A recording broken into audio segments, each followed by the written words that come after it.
Gold, trusted gold buyers. మీరు తాకట్టు పెట్టిన బంగారాన్ని విడిపించి ఈ రోజు ఉన్న మార్కెట్ ధరకు కొనబడను. అదే గిరన్న స్పెషాలిటీ.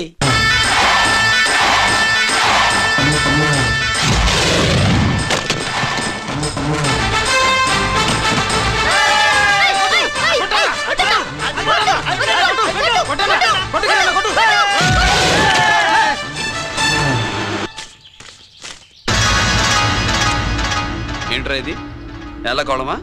మిగతా 500 నా దగ్గర లేవు. మర్యాదగా 3 అంకెలు లెక్కెట్టలోగా ఇవ్వకపోతే నాకు 3 అవుద్ది, ఆ తర్వాత నీకు 3. 1 2 3.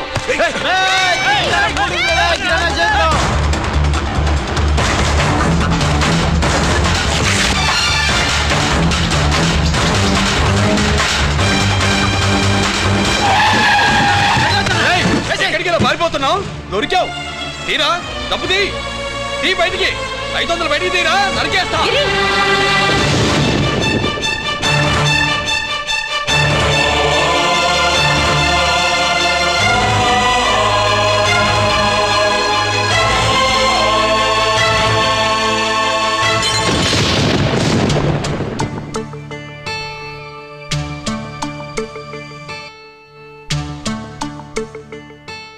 పెద్దాన్ని ఎలా చూడాలనుకున్నాను అలా చూశాను, వీణ్ణి ఎలా చూడకూడదనుకున్నాను అలాగే చూశాను. ఏం చేసావురా? నేనేం చేయలా, ఈయనే మొత్తం చెడగొట్టాడు. ఈ రోజు ఈయన వల్ల 500 లాసు. చూసావా, 500కి ఇచ్చిన విలువ కూడా నాకు ఇవ్వట్లేదు. విలువల గురించి మీరు మాట్లాడుతూ 14 ఏళ్ళు ఎక్కడున్నారో తెలీదు. ఉత్తరాలు లేవు, ఫోన్ పలకరింపులు లేవు. ఎట్లా ఉంటారా? మీ నాన్న ఏమన్నా జైల్లో ఉన్నా అనుకుంటున్నావా? సెల్ ఫోన్ లేవు సప్లై చేయడానికి. పాకిస్తాన్ యుద్ధ ఖైదీ. వీడింతే మారడు. మీరు మారారా? ఎక్స్ట్రాలే వద్దనేది. ఎగస్ట్రాగా పుట్టినోడని కదా, ఎగస్ట్రాలే ఉంటాయి. ఏంట్రా గిరి, మాటకు మాట అని నాన్నగారికి కోపం తెప్పిస్తావు? నేను ముందే చెప్పాగా రాగానే నాతో పెట్టుకుంటాడని. నా దృష్టిలో కుటుంబం ఉంటే మీరు ముగ్గురే. మీరు హ్యాపీగా ఉండండి. తప్పుగా పెద్ద చెప్పొచ్చాడు. దమ్ముంటే నా తెగలు. పందరికి రెడీయా? రెడీయే.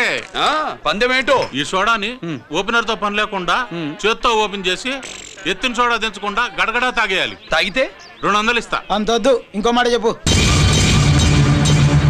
500 ఇస్తా. అయితే ఓకే. అవునరా, లక్కీ గాడు ఎక్కడా? ఇంకా రాలేదన్నా. అన్నగిరన్నా, లక్కీ వాళ్ళ అమ్మ నాన్న ముగ్గురు చచ్చిపోయారన్నా. అందరూ పురుగుల మందు తాగేశారన్నా.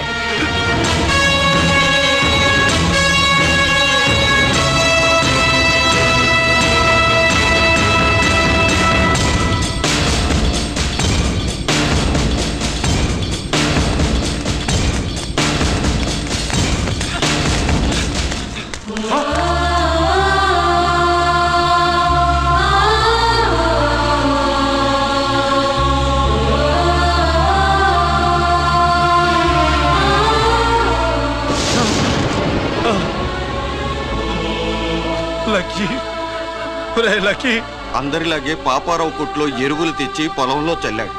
పంట పాడైపోయింది. ఇదేంటయ్యా అని పాపారావు నిలదీసి అడిగితే నీ దిక్కున్న తోడ చెప్పుకొని కొట్టాడంట. పంట పండకపోతే బ్యాంక్ అప్పు ఎలా తీర్చాలనుకున్నారేమో ప్రాణాలు తీసుకున్నారు. మన ఊర్లో రైతులందరి బతుకులు ఇట్నే తగలబడ్డాయిరా. ఆ పాపారావు గాడు కల్తీ ఎరువులు అమ్మినంత కాలం మనం ఇలాంటి చావుల్ని చూడాల్సిందేరా. వాళ్ళు పోవటమే కాకుండా అనవసరంగా పసిపిల్లని కూడా తీసుకుపోయారు.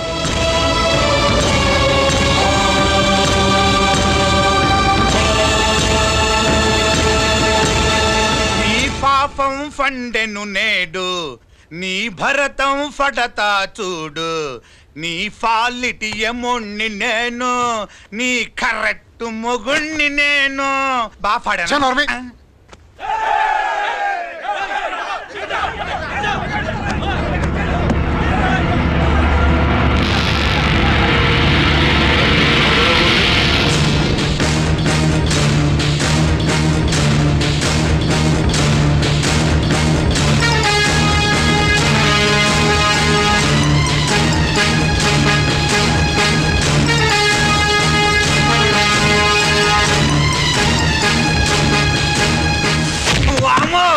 ఈ పగిలిపోయింది.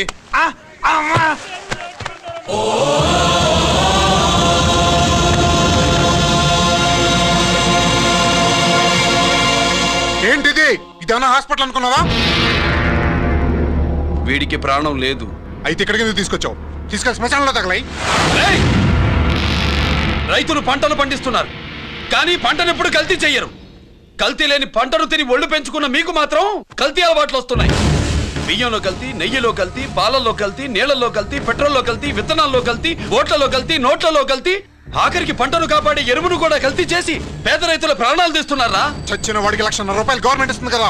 ఆ రూల్ పెట్టాక కూడా చాలా మంది ఆత్మహత్యలు చేసుకున్నారా? ఏయ్, మా దగ్గర ఇంత లెక్చర్ ఇస్తావు. చచ్చిన వాడికి డబ్బు ఇవ్వద్దని గవర్నమెంట్ సిఫారసు చేయి. సిఫార్సు చేయాల్సింది మీలాంటి వాళ్ళను కాల్చి చంపమనరా? కరువు కాటకాలు రైతుల కడుపు మీద మాత్రమే కొడితే మీ కల్తీ ఎరువులు వాళ్ళ బతుకు మీద దెబ్బ కొడుతున్నాయిరా కుక్కల కొడకల్లా. రేయ్, ఆ లారీలో ఉన్న బస్తాలన్నీ దించండిరా.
తల్లిదండ్రుల్ని దహనం చేయాల్సిన వీడి చేత వాళ్ళ చావులకి కారణమైన మీ పాపాల్ని తగలబెట్టిస్తాను.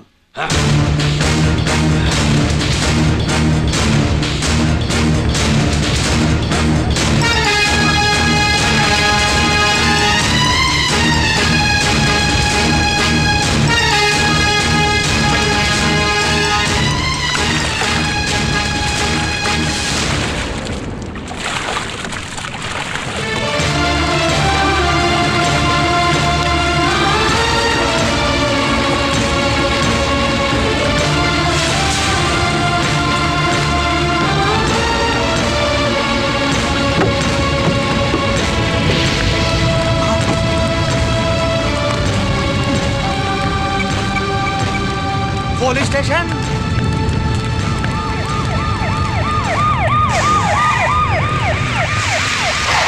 ఇన్స్పెక్టర్ గారు, ఇన్స్పెక్టర్ గారు, వీడే సార్ ఇదంతా చేసింది. ఎవడో చచ్చాడని చెప్పి జనాలందరినీ వేసుకొచ్చి మమ్మల్ని అందరినీ కొట్టి నా బస్తాలని తగలబెట్టేశారు సార్. ఏంటి నువ్వేనండి ఇవన్నీ గాలి చేసినది? నేను నేను నేను నేను నేను నేను నేను నేను నేను నేను అంతా నానంతే నానంటున్నారు. వీటికి అల్లూరు సీతారామరాజు ఫ్యామిలీకి ఏదైనా కనెక్షన్ ఉన్నదా? ఈందే ఆయన జిల్లానండి. అయినా మనకెందుకు సార్, నేనంటే నేనని ఇంతమంది అంటున్నారు. మన స్టేషన్లో 2 సెల్సే ఉన్నాయి. షార్ట్ సర్క్యూట్ అయిందని రాసుకుని కేసు మూసేద్దాం. నా నేను వైడి అడిగినా అడుగుతారో అని చెప్పామండి. అంటే నాకు ఒరిజినల్ గా వైడియాలు రావనే?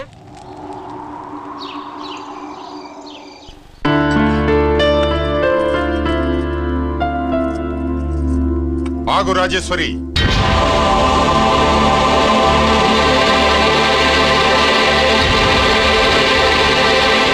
నా ప్రశ్నలకి సమాధానం చెబితేనే ఈ రోజు వాడు అన్నం తినాలి. ఎలా కనపడుతున్నాను మీకు? 10 ఏళ్ల పసిబిడ్డలాగానా? గిరి, నువ్వు ఆగమ్మా. ఆయన బెత్తం పట్టుకుంటే చేయి చాపడానికి గడియారం పెట్టి నిమిషాలు లెక్క పెడితే ముద్దలు మింగడానికి నేను ఇంకా పసిపెట్టను కాదు. అదే అదే అలా అడ్డంగా మాట్లాడితేనే ఇంట్లో నుంచి వెళ్ళగొడతాను. మీరు లేకుండా 14 ఏళ్లు బతికాం, అది మర్చిపోకండి. ఏంట్రా నీ ఆవేశం? జనాన్ని పోగేసుకెళ్ళి అరుంధతి ఫెర్టిలైజర్స్ ని ఎందుకు తగలబెట్టావురా? పాపారావుని తగలబెట్టడం బాగోదు కనుక.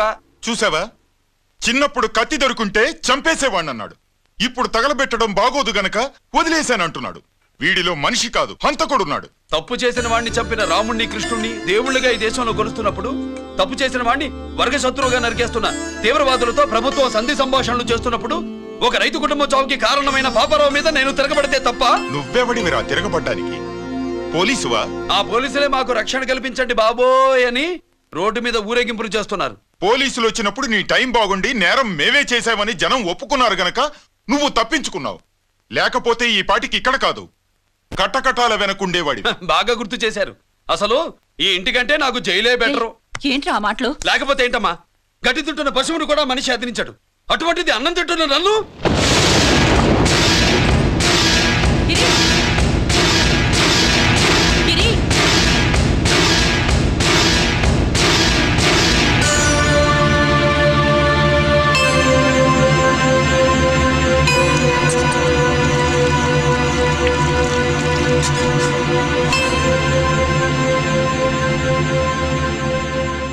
నన్ను ప్రేమించడం మానేయండి, ఊరుకుంటా. ద్వేషిస్తే సహించండి.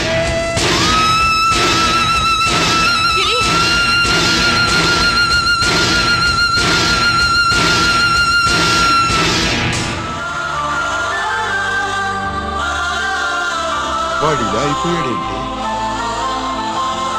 వాడన్న మాటలు ప్రశాంతంగా కూర్చుని ఆలోచించండి, మీకే తెలుస్తుంది. రే కోటిగా, ఆ తగలబెట్టిన వాడి పేరేమిటి? ఆడి పేరు గిరి నాన్న. మన బ్యాంక్ చైర్మన్ ఎన్కౌంటర్ లో చంపాడే ఏసీపీ రంజిత్ కుమార్, వాడి తమ్ముడీడు.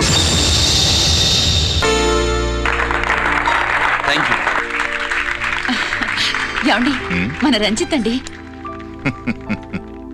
మనం డబ్బు డిపాజిట్ చేసుకున్న బ్యాంకు బోర్డు తిప్పేస్తే ప్రభుత్వం పట్టించుకోలేదు. మన బతుకులు వీధిన పడితే మన గోడు వినిపించుకోలేదు. అలాంటి పరిస్థితుల్లో బ్యాంక్ చైర్మన్ అక్రమంగా దాచుకున్న లంచం డబ్బును మనందరికీ సమానంగా పంచిచ్చిన ఆఫీసరు శ్రీ రంజిత్ కుమార్ గారు. ఆయనకు చేతులెత్తి నమస్కరిస్తున్నాను. రంజిత్ కుమార్ గారి లాగా అందరూ తమ బాధ్యతల్ని గుర్తించి సక్రమంగా నిర్వహిస్తే మన దేశం ఎంతో పురోభివృద్ధిని సాధిస్తుంది. జీతాలు తీసుకోవటమే మన డ్యూటీ అనుకునే వాళ్ళు కోకొలలుగా ఉన్న ఈ రోజుల్లో తన డ్యూటీని సక్రమంగా నిర్వహించిన నిజమైన ఆఫీసరు మన రంజిత్ కుమార్ గారు. ఆయన చేసిన ఈ సహాయం అంధకారంలో ఉన్న ఎన్నో కుటుంబాల్లో వెలుగు నింపింది. ఇప్పుడు వాలంటీర్ మిస్ స్వాతి మాట్లాడతారు. మామూలుగా ప్రజల కోసం రిస్క్ చేసిన ఆఫీసర్స్ ని ప్రభుత్వం ప్రమోషన్ ఇచ్చి సత్కరిస్తుంది. కానీ ఇప్పుడు వేరేలా సత్కరించడం జరిగింది. ప్రమోషన్తో కాదు, ట్రాన్స్ఫర్తో. బట్ ఈ నగర ప్రజలు మాత్రం ఏసీపీ గారిని ఈ మెడల్తో సత్కరిస్తున్నారు. ఇది గవర్నర్ గారి మెడల్ కన్నా, ప్రెసిడెంట్ మెడల్ కన్నా గొప్పదని నా ఉద్దేశం.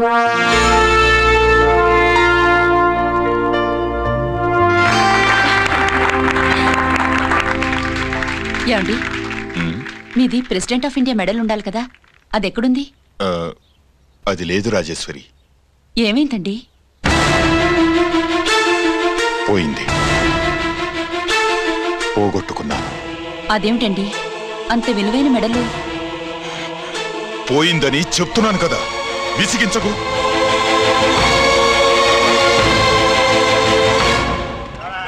ఇదిగో. ఏంటి బావా, నీ వెండి కప్పులన్నీ కరిగిస్తున్నావు? నా కాళ్ళకి వెండి పట్టీలు చేస్తున్నావా? కాదు. మరి దేనికోసం?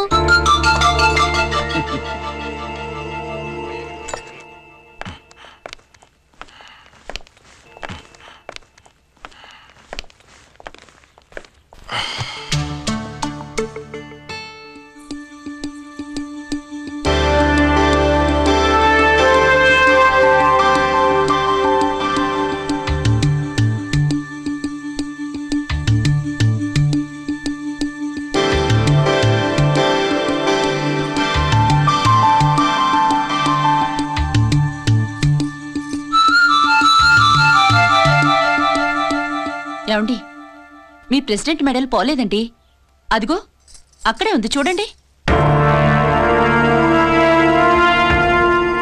అది నాది కాదు రాజేశ్వరి. నువ్వే చేయించానని చెప్పు. వెళ్ళు. నా కప్పులని కరిగించి నేనే చేయించానన్న.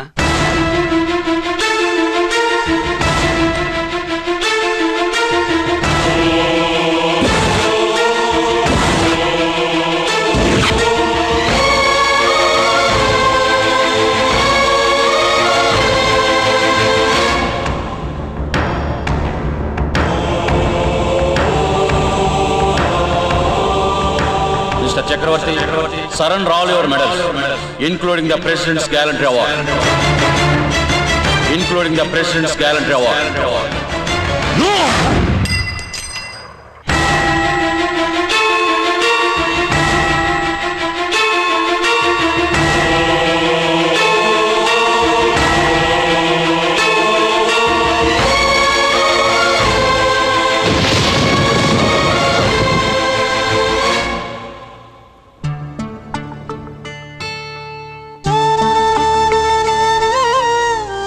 గిరి,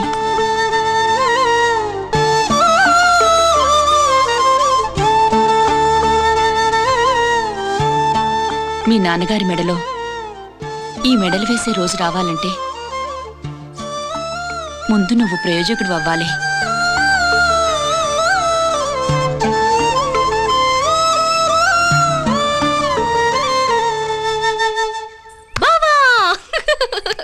ఏంటి బావా, నువ్వు ఈ టిఫిన్ సెంటర్ కంటే బట్టల షాప్ పెట్టుంటే బాగుండేది.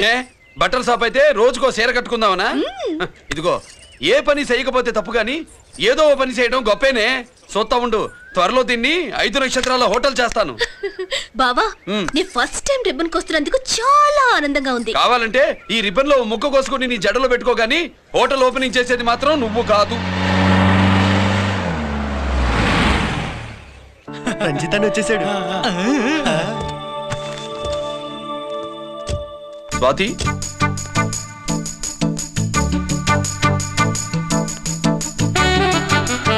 ఎవరి మెరుపు తీగ?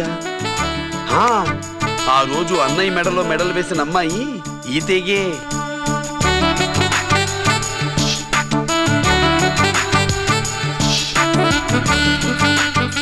రా అన్నయ్య. ఏం శుభ్రు, బాగున్నావా? బాగున్నాను. స్వాతి, హాయ్. కత్తిలా ఉంది నీ లవ్వా? టైం అవుతుంది, ముందు రిబ్బన్ కట్టింగ్. పద.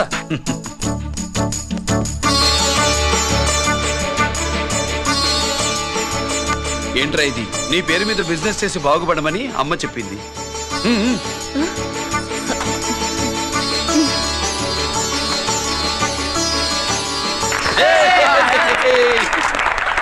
అమ్మే కదా రాలేదు. రాలేదా? ఏ నాన్న రాలేదుగా? భర్త మాట జబదాటే నిల్లాలు కదా. అయినా అమ్మ అక్కడున్నా మనసంతా ఇక్కడే ఉంటుంది. Good, simply super. అల్లుడు, అల్లుడు, అల్లుడు, నీ చేతుల మీదుగా ఈ క్యాంటీన్ ఓపెన్ చేసావు, ఇక తిరుగులేదనుకో. మా పెద్ద బావస్తాడు, మా పెద్ద బావస్తాడు, మా పెద్ద బావస్తాడు, మా పెద్ద బావస్తాడు. సుబ్బులు, రాత్రి నుంచి మా పేటల వాళ్ళు ఎవరిని నిద్రపోనివ్వలేదనుకో. అదేంటి మామా, సుబ్బులు రాత్రి అంతా నా పక్కనే ఉందిగా? అంటే పెద్ద బావ పేరుతో క్యాంటీన్ పెడుతున్నామని ఉండుంటుందిలే. రా బాబు, వెళ్దాం. సుబ్బులు, నీకోసం స్వయంగా మైసూర్ పాక్ చేసి అట్టు పెట్టింది. మైసూర్ పాకులు నాకంటే తమ్ముడు ఇష్టంగా తింటాడు మామయ్య. ఎవరు కస్టమరా? అన్నయ్యకి లైఫ్ లో లెఫ్ట్, ఇక దీన్ని నాకు వదిలేయడం రైట్. అమ్మాయి, టైం బాగాలేదు, మనం వెళ్ళిపోదాం పద. ఇక్కడ నాకు చాలా పనుంది, నువ్వు వెళ్ళు. ఏంటా పని? నీళ్లు తోడాలా, దోశ వేయాలా, బోని చేయాలా, ఇంకా రాత్రి నుంచి పని చేసి పెట్టినందుకు ఈ రాత్రికి బాబు నాకు మంచి బహుమతి ఇస్తానన్నాడు. ఏంటది?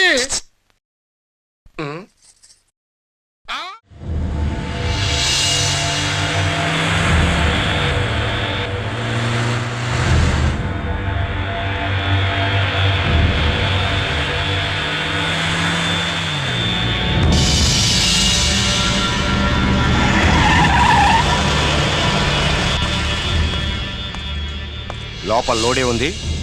ఇవి జీకే గారి బళ్ళు. వాడి బాబుదైనా నాకు అనవసరం, చెక్ చేయాలి. చేసుకోండి. కానిస్టేబుల్స్,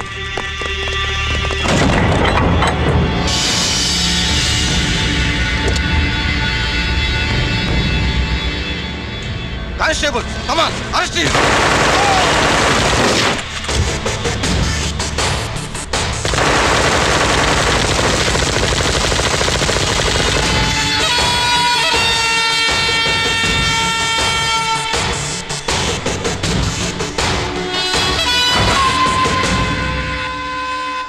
ఎవరి జోలికైనా వెళ్ళండి, పోలీసు వాళ్ళ జోలికి వెళ్ళొద్దని చెప్పాను, కానీ మీ వాడు వాళ్ళనే ఇచ్చాడు. ఏసైకపోతే ఈ ఆయుధాల వ్యాపారం వెనుక అసలు వస్తాం మన జీకే గారిది అని తెలిసి పూడుస్తుందప్ప. పురిదా ఎట్టా బయటపడుతుంది? అది అల్లాటప్పా తుపాకి కాదు, AK-47. అందుకే ఆ కేసును తీవ్రవాదుల మీదకి దోషించాం బావు. ఆకలేసినోడికి అన్నం పెడితే చాలు, కానీ ఆపద నుంచి కాపాడినోడికి మాత్రం నోట్లు పెట్టాలని తవరే సెలవు ఇచ్చినారు బాబు.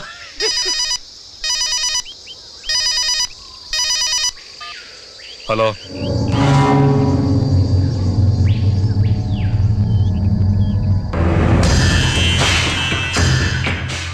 మన బ్యాంక్ చైర్మన్ ని ఎన్కౌంటర్ చేసిన ఏసీపీ రంజిత్ కుమార్ ని రూరల్ ఏసీపీగా ట్రాన్స్ఫర్ చేశారట. మీరంతా ఏం చేస్తున్నారు? నూకరాజు, వాడితో జాగ్రత్త. ఎప్పుడు ఏ ఫైల్ అడుగుతాడో కేర్ఫుల్ గా ఉండు.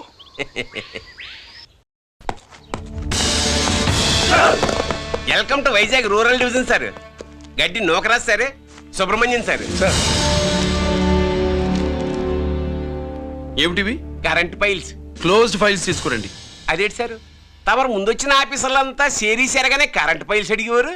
నేను క్లోజ్డ్ ఫైల్స్ అడుగుతాను, అది నా style. Good morning sir. Good morning.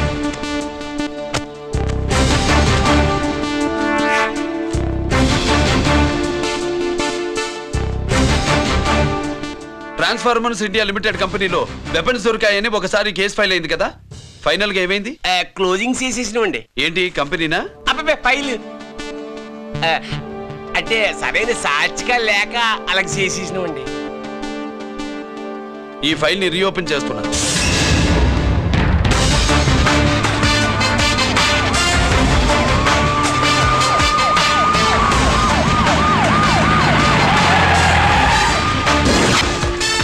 మీరంతా లోపల సెర్చ్ చేయండి. Yes sir. మీరు నన్ను ఫాలో అవ్వండి. Okay sir.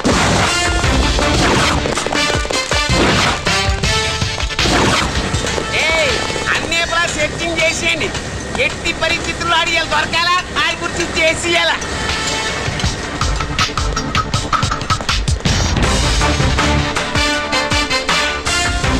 సార్ ఏంటి సార్ ఇదంతా? కళ్ళు కనపట్టలేదా? Searching చేస్తున్నదా sir?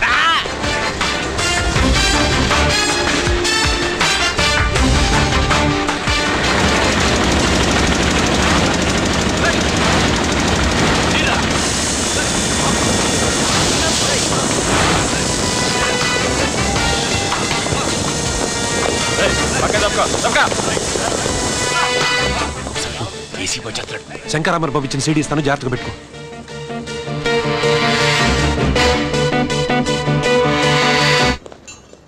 ఏం దొరకలేదు సార్. సార్ అంతా వెతికాను సార్, ఎక్కడ ఏం దొరకలేదు. సరే,